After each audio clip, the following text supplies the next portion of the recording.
नमस्कार। आज हम एक बेहद दिलचस्प किताब पर गहराई से बात करने वाले हैं।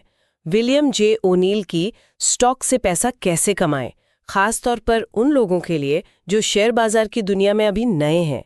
इस किताब की सबसे बड़ी बात है एक सिस्टम, मतलब किस्मत के भरोसे नहीं बल्कि एक तय तरीके से निवेश करना।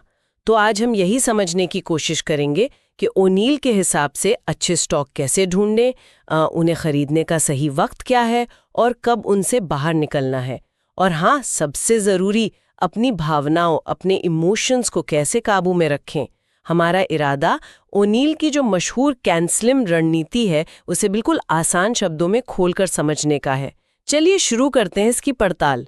ओनील एक थोड़ी चौंकाने वाली बात कहते हैं कि करीब 95% लोग शेयर बाजार में पैसा गंवा देते हैं। हाँ, ये आंकड़ा काफी सोबरिंग है। और इसकी वजह वो बताते हैं कि उनके पास कोई सिस्टम, कोई रणनीति नहीं होती। बिल्कुल, वो अक्सर या तो किसी की टिप पर पैसा लगा देते हैं या फिर भावनाओं में बह जाते हैं। डर लगा तो बेच दिया, लालच आया तो खरीद लिया। सही कहा।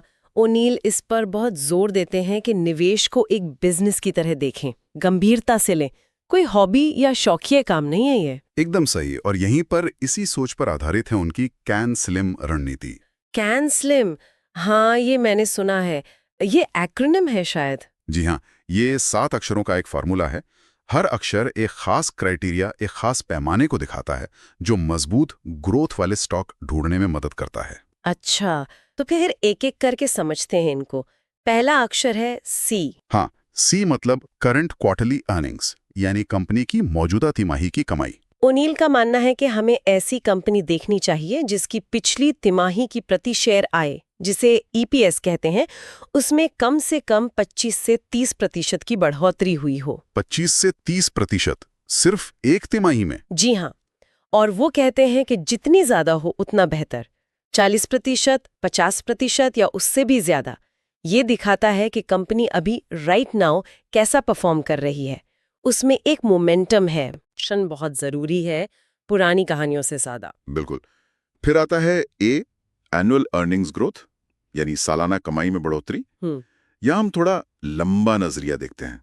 पिछले 3 से 5 सालों में कंपनी का सालाना मुनाफा, उसका ईपीएस, क्या वो लगातार हर साल 25% या उससे ज्यादा की दर से बढ़ा है? अच्छा, तो सिर्फ एक तिमाही नहीं बल्कि लगातार अच्छा प्रदर्शन देखना है। हाँ, इससे पता चलता है कि कंपनी का बिजनेस मॉडल टिकाऊ है, उसमें दम है। वो सिर्फ एक तिमाही की बात नहीं है। ठीक है, सी हो गया, ए हो गया, अगला है एन।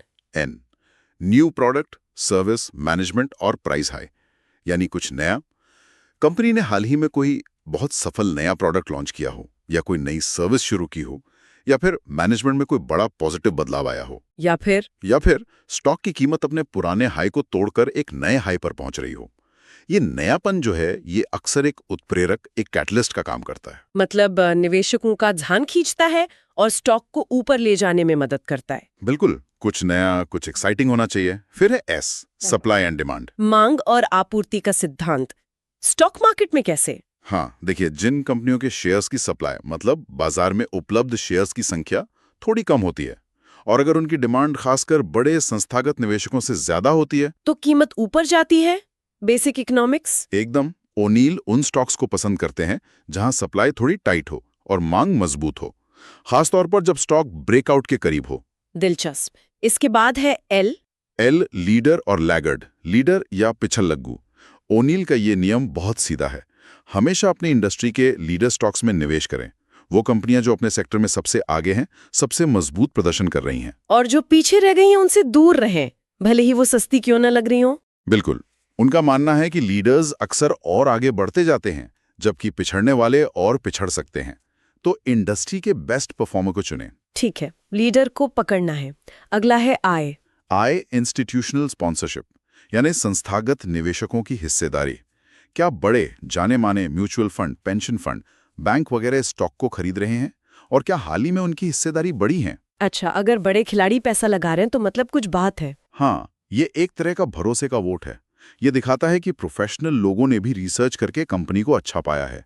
उनकी खरीदारी से स्टॉक को सपोर्ट भी मिलता है। लेकिन एक बात और, बहुत ज्यादा इंस्टीट्यूशनल ओनरशिप भी कभी-कभी अच्छी नहीं होती। अगर सब पहले ही खरीद चुके हैं तो आगे खरीदने वाला कौन होगा? ये भी ध्यान रखना है, एक संतुलन चाहिए। हाँ, कुछ अच्छे बढ़ते हुए फंड्स की हिस्सेदारी होनी चाहिए। और आखिरी लेकिन शायद सबसे जरूरी अक्षर M। मार्केट डायरेक्शन, बाजार की समग्र दिशा। आप कैनस्लिम के सारे पैमाने पर खरा उतरने वाला बेहतरीन स्टॉक चुन सकते हैं, लेकिन अगर पूरा शेयर बाजार ही नीचे जा रहा है, मतलब बेयर मार्केट चल रहा है, तो आपका अच्छा स्टॉक भी नीचे जाएगा। बहुत ज्यादा संभावना यही है। ओनील कहते हैं कि 3 में से 2 या 3 स्टॉक मार्केट के ट्रेंड के साथ ही चलते हैं। इसलिए निवेश करने से पहले यह पक्का कर लें कि बाजार का ओवरऑल ट्रेंड ऊपर की तरफ है, यानी बुल मार्केट है। तो ये है कैनस्लिम, काफी डिटेल फ्रेमवर्क है स्टॉक चुनने का। जी हाँ, ये सिर्फ अंदाजे या टिप्स पर आधारित नहीं है, ये ठोस डेटा और पैटर्न पर आधारित है। लेकिन सिर्फ चुनना तो आधा काम हुआ।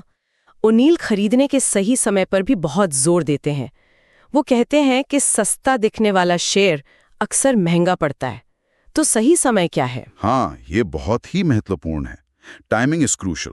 ओनील कहते हैं कि स्टॉक तब खरीदें जब वो एक कंसोलिडेशन पीरियड, जिसे वो बेस कहते हैं, उससे बाहर निकल रहा हो। सुस्ताता है। कमजोर निवेशक बाहर निकल जाते हैं और मजबूत निवेशक जमा होते हैं। चार्ट्स पर ये बेस कुछ खास पैटर्न बनाते हैं। जैसे वो कप विथ हैंडल, मैंने सुना है इसके बारे में। हाँ, कप विद हैंडल एक बहुत कॉमन और मजबूत पैटर्न है। चार्ट पर ये एक चाय के कप जैसा दिखता है, जिसमें एक हैंडल भी होता है। ये दिखाता है कि स्टॉक ने पहले बढ़त बनाई, फिर थोड़ा नीचे आकर कंसोलिडेट हुआ, कप बनाया, और फिर एक छोटा सा डिप लेकर हैंडल ऊपर जाने को तैयार है। और फ्लैट बेस? फ्लैट बेस में कीमत कई हफ्तों या महीनों तक एक सीधी संकरी रेंज में चलती है।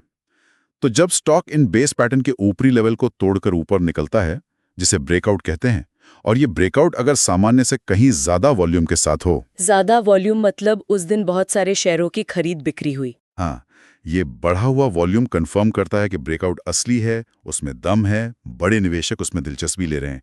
यही खरीदने का सही वक्त हो सकता है। तो बेस से ब्रेकआउट और साथ में वॉल्यूम का तड़का। बिल्कुल, सस्ते के पीछे मत भागो, सही ब्रेकआउट पर खरीदो। और खरीदने से भी ज्यादा मुश्किल शायद बेचना होता है, खासकर जब नुकसान हो रहा हो। निश्चित रूप से यहीं पर अनुशासन की सबसे बड़ी परीक्षा होती है, और ओनील का यहाँ एक बहुत ही सख्त नॉन नेगोशिएबल नियम है। वो 7-8% वाला नियम। हाँ, अगर कोई स्टॉक आपकी खरीदी कीमत से 7% या 8% नीचे गिर जाए, तो उसे तुरंत बेच दें। Stop your loss.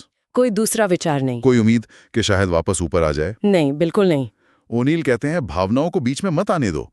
पहला नुकसान ही सबसे छोटा नुकसान होता है।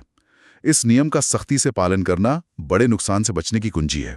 ये सुनने में आसान लगता है, पर करना मुश्किल होगा। बहुत मुश्किल, क्योंकि कोई भी नुकसान बुक करना पसंद नहीं करता, लेकिन सफल निवेश के लिए ये जरूरी है। ये आपके कैपिटल को बचाता है ताकि आप अगली अच्छी अपॉर्चुनिटी में लगा सकें। और मुनाफा कब लेना है, इसका भी कोई नियम है? हाँ, मुनाफा लेने के भी तरीके हैं, जैसे जब स्टॉक बहुत तेजी से बढ़ जाए या उसमें कमजोरी के संकेत दिखने लगे। लेकिन नुकसान काटने का नियम 7 से 8% सबसे पहले और सबसे जरूरी है। ये सब सुनकर लगता है कि निवेशक सबसे ज्यादा गलतियां अपनी भावनाओं और अनुशासन की कमी की वजह से ही करते हैं। बिल्कुल, डर, लालच, उम्मीद, अधीरता, ओवर कॉन्फिडेंस, ये सब दुश्मन है। लोग टिप्स पर भरोसा करते हैं, बिना रिसर्च किए खरीदते बेचते हैं, बहुत जल्दी जल्दी ट्रेड करते हैं। और ओनील बार बार अनुशासन पर जोर देते हैं। हाँ, उनका पूरा दर्शन ही अनुशासन और एक परखे हुए सिस्टम पर आधारित है। कैनस्लिम जैसे सिस्टम को फॉलो करना, खरीदने बेचने के नियम मानना, भावनाओं को कंट्रोल करना, लगातार सीखना, यही सफलता का रास्ता है। तथ्यों और नियमों पर टिके रहना, भावनाओं और अफवाहों से बचना, और हमेशा बाजार के बड़े ट्रेंड के साथ चलना, उसके खिलाफ तैरने की कोशिश न करना। तो अगर हम इस पूरी बातचीत को समेटें तो निचोड़ क्या निकलता है? निचोड़ ये है कि ओनील की कैनस्लिम विधि शेयर बाजार में सफलता के लिए एक बहुत ही व्यवहारिक, अनुशासित और नियम आधारित तरीका पेश करती है। ये भाग्य या तुक्केबाजी की जगह एक ठोस रणनीति पर जोर देती है। मुख्य बातें हुई, मजबूत कमाई और कुछ नया करने वाली इंडस्ट्री लीडर कंपनियों को चुने। कैनस्लिम सही समय पर खरीदें जब स्टॉक एक बेस से अच्छे वॉल्यूम के साथ ब्रेकआउट दे रहा हो। नुकसान को सख्ती से 7-8% पर काटें, बिना किसी भावना के। और हमेशा बाजार की बड़ी दिशा यानी ट्रेंड के साथ चलें। ये देखना वाकई दिलचस्प है कि कैसे एक स्पष्ट सिस्टम, नियमों का एक सेट हमें निवेश से जुड़ी भावनाओं और अनुमानों के भंवर से बाहर निकालने में मदद कर सकता है। हाँ, ये हमें ज्यादा तर्कसंगत, ज्यादा ऑब्जेक्टिव फैसले लेने में मदद करता है। जाते जाते हमारे सुनने वालों के लिए एक सवाल छोड़ जाते हैं।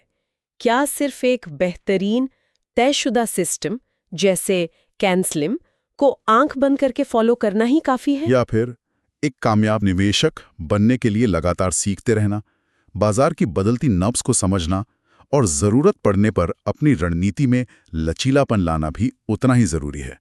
सोचने वाली बात।